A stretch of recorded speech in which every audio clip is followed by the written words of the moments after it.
আল্লাহর সরকার বই করি আমি। আসসালামু আলাইকুম। যে সরকার আমাদের কাছে বলতে আছে এই আস্তে আস্তে কাটা বন্ধ রাখবার জন্য আমরা কিভাবে দোকানদার করবো দেখেন যাই। আমরা বুঝতে চাই না মানুষ সকাল মনে করেন 2টার তো নিয়ে 9টা রাত বেচা কিনা হয়, 3টার তো না মনে করেন বেচা কিনা হয়। এটুকু কর্মচারী বেতন কিভাবে দিব? কারণ বন্ধ রাখলে ব্যবসা চলবে? তো সরকারের কাছে কারণ যদি অভাব হয়ে থাকে তো সরকার এগুলো জানে কেন? এতগুলো নিচে নিচে তাই লাইন দেন কেন না? এতগুলো কাম আসে না।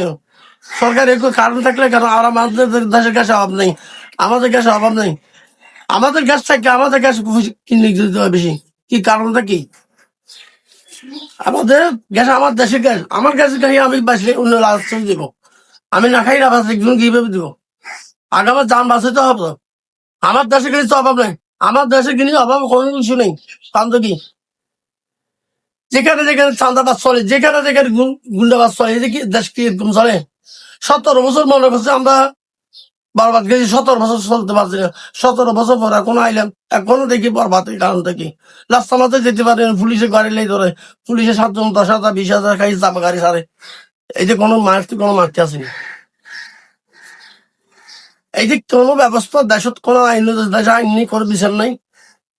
আগে বিচার আছে, এই বিচার এখন চলে গেছে, এখন বিচার কোথায় গেছে? মার কোলে বই বিচার করতে না পারলে আর এই দেশে তো কোনো শাস্তি করে পাইতা নেই। এটা কিভাবে করতে হবে বুদ্ধি করেন, কি করতে হবে? নাইলে আমরা লুডো নামবো, আমরা যুদ্ধ করবো, স্বাধীন করবো, যুদ্ধ করবো, মরবো। আল্লাহর সরকার বই করি আমি।